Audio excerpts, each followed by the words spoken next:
بسم اللہ الرحمن الرحیم۔ السلام علیکم ناظرین کرام، الیکشن کا اعلان ہوتے ہی 8 فروری کو جو الیکشن کمیشن آف پاکستان اور صدر مملکت کی ملاقات ہوئی ہے، الیکشن کا اعلان ہو گیا۔ ساتھ ساتھ الیکشن کے اعلان کے ساتھ ہی ایک دھاندلی کا بھی مکمل پلان اور منصوبہ بنا لیا گیا ہے، وہ آپ کے سامنے رکھتے ہیں۔ اور دوسری خبر سپریم کورٹ آف پاکستان کے حوالے سے ہے کہ عمران خان صاحب اس وقت سپریم کورٹ کے اندر پہنچ گئے، یعنی کہ انہوں نے جو سائفر کیس تھا اس حوالے سے سپریم کورٹ آف پاکستان کے اندر ریٹ پٹیشن دائر کر دی ہے ضمانت کے حوالے سے، اور انہوں نے کچھ نکات اٹھائے ہیں کہ کون سے ایسے نکات ہیں جن کی بنیاد پر انہوں نے ضمانت اپلائی کی ہے، وہ بھی آپ کے سامنے رکھتے ہیں۔ لیکن سب سے پہلے ناظرین، الیکشن 2024 یعنی الیکشن کمیشن آف پاکستان اور صدر مملکت کے درمیان مشاورت کے بعد جو ہے الیکشن کمیشن آف پاکستان نے ایک نوٹیفیکیشن جاری کیا ہے، جس کے مطابق 8 فروری 2024 کو جمعرات والے دن جو ہے ملک میں عام انتخابات ہوں گے۔ اب ناظرین، عام انتخابات کا اعلان ہوتے ہی یہ بھی ساتھ ساتھ پلان بنایا گیا ہے، کیونکہ میاں نواز شریف صاحب کو لایا گیا، پھر جس طرح عدالتوں نے انہیں ریلیف دیا، عدالتوں سے انہیں ضمانت مل گئی، ان کی اپیلیں بحال ہو گئی، اور ایک معجزاتی طور پر وہ بالکل نیٹ اینڈ کلین ہونے جا رہے ہیں، اور عن قریب آپ دیکھیں گے الیکشن سے پہلے پہلے جو ان کی اپیلیں ہیں ان کے اوپر بھی فیصلہ آ جائے گا۔ جسٹس عامر فاروق صاحب انہیں باعزت بری کر دیں گے اور اس کے بعد وہ الیکشن بھی لڑیں گے۔ تو اس حوالے سے کیونکہ نواز شریف صاحب اس وقت نامزد وزیر اعظم ہیں، باقی جو الیکشن ہے اس کو مکمل طور پر رگ اور دھاندلی کرنے کا جو مکمل منصوبہ ہے وہ تیار ہو گیا ہے۔ وہ کیسے تیار کیا گیا ہے؟ نمبر 1 تو یہ آرڈر دیا گیا ہے کہ پاکستان تحریک انصاف کا جو ووٹر ہے اس کو ڈرایا جائے، دھمکایا جائے، اور پاکستان تحریک انصاف کا کوئی جھنڈا کسی کے پاس ہو اس کو ڈرایا جائے، دھمکایا جائے، اسے گرفتار کیا جائے، پاکستان تحریک انصاف کا کوئی بینر نہ لگانے دیا جائے، اور ووٹر جو ٹرن آؤٹ ہے اس کو کم رکھا جائے، ووٹر ٹرن آؤٹ زیادہ نہ ہو، کیونکہ اگر زیادہ ووٹر ٹرن آؤٹ ہوا اور 60-70% تک ووٹر ٹرن آؤٹ چلا گیا تو جناب پھر تو جو پی ٹی آئی ہے یا ان کے جو آزاد امیدوار ہوں گے یا کوئی بھی امیدوار ہوں گے وہ جیت جائیں گے۔ اور دوسرا مرحلہ جو دوسرا پلان یہ بنایا گیا ہے کہ جناب پاکستان تحریک انصاف کے جتنے بھی پورے ملک کے اندر ایم پی ایز ہیں اور ایم این ایز ہیں، خاص طور پر پنجاب اور کے پی کے اندر، ان کی جو فہرستیں ہیں، ٹاپ لیڈرشپ جو ہے پہلے وہ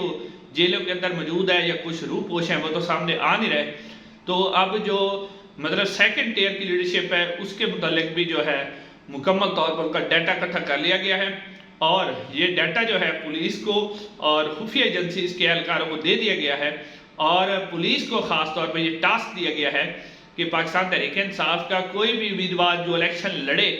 پہلی بات ہے کہ اسے کاغذات نامزدگی جمع ہی نہ کروانے دیے جائیں، یعنی پہلے اسے ڈرایا جائے، اسے دھمکایا جائے، اس کے خلاف ایف آئی آر کی جائے، پکڑا نہ جائے، صرف ڈرایا دھمکایا جائے، ایف آئی آر کی جائے، اور ایف آئی آر کرنے کے بعد اسے بتایا جائے، تو اس طرح ڈر کے وہ اپنے کاغذات ہی جمع نہیں کروائے گا۔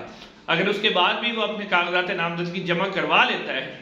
تو پھر جو ہے اس کو گرفتار نہ کیا جائے، یعنی اگر گرفتار کر لیا گیا تو کسی نہ کسی عدالت سے اس کو ضمانت مل جائے گی، ایک کے بعد ایک دوسرا مقدمہ بھی آتا گیا تو عدالت جو ہے ضمانت دیتی جائے گی، یعنی اس وقت عدالتوں سے ریلیف پھر بھی جو ہے مل رہا ہے کافی سارے، جیسے ہم نے پہلے دیکھا کہ پشاور ہائی کورٹ نے دیا، تو انہوں نے کہا کہ ان کو اٹھا لیا جائے اور بالکل غائب کر دیا جائے، اس طرح غائب کیا جائے جس طرح شیخ رشید صاحب گئے تھے، صداقت علی عباسی تھے، عثمان ڈار تھے، فرق حبیب تھے، یعنی اس طرح ان کو جس طرح شیخ رشید صاحب نے کہا تھا کہ میں چلے پر گیا ہوں، انہیں مکمل طور پر چلے پہ بھیج دیا جائے، تو نہ وہ الیکشن کی کیمپین کریں گے اور نہ ہی جو ہے وہ الیکشن صحیح ہوگا، اور جو ہے مسلم نون جو ہے اس کو ایک لیول پلینگ بلکہ اکیلا اس کو فیلڈ دے دیا جائے کہ وہ بس سنیاں ہون گلیاں تے وچ نواز شریف صاحب پھرے، یعنی کہ اس طرح کا پلان بنا کے جو ہے الیکشن جتوایا جائے انہیں۔ آپ ناظرین آتے ہیں دوسری خبر کی طرف۔ دوسری خبر ہے کہ سائفر کیس کے حوالے سے عمران خان صاحب نے ایک تو اسلام آباد ہائی کورٹ کے اندر بھی ان کی جو انٹرا کورٹ اپیل ہے وہ زیر سماعت ہے جج کی تعیناتی کے متعلق، اس کے اوپر سماعت ہونی ہے 6 نومبر کو، لیکن عمران خان صاحب نے ان کے جو وکیل ہیں سلمان صفدر صاحب، انہوں نے سپریم کورٹ آف پاکستان کے اندر عمران خان کی ضمانت کے لیے ایک ریٹ پٹیشن دائر کی ہے۔ پہلے جو جج جو خصوصی عدالت کے جج ہیں، یعنی وہاں سے بھی انہیں ضمانت نہیں ملی تھی، اس کے بعد انہوں نے اسلام آباد ہائی کورٹ کے اندر جو ہے ضمانت کی درخواست دی تھی، تو وہاں سے بھی جو ہے عمران خان صاحب کو بیل نہیں ملی اور ان کی ضمانت کی درخواست ریجیکٹ کر دی گئی تھی۔ تو اس کے بعد اب جو درخواست ہے وہ سپریم کورٹ آف پاکستان میں دائر کی گئی ہے، اور اس میں جو سلمان صفدر صاحب ہیں عمران خان صاحب کے وکیل، انہوں نے 3 سے 4 اہم نکتے سپریم کورٹ آف پاکستان کے سامنے رکھے ہیں۔ اگر ان نکتوں کو سپریم کورٹ آف پاکستان دیکھتی ہے تو عمران خان صاحب کی ضمانت ہونے کے چانسز ہیں۔ اب ناظرین، پہلا نکتہ جو انہوں نے رکھا ہے، انہوں نے کہا ہے کہ یہ جو سائفر کا معاملہ ہے یہ 18 ماہ پہلے کا معاملہ ہے، یعنی عمران خان صاحب نے مارچ 2022 میں یہ اس کے اوپر بات کی تھی کہ سائفر جو ایک آیا ہے اور انہیں کہا گیا کہ عمران خان صاحب کو نکالے۔ تو یہاں سے انہوں نے سلمان صفدر صاحب نے سپریم کورٹ کو کہا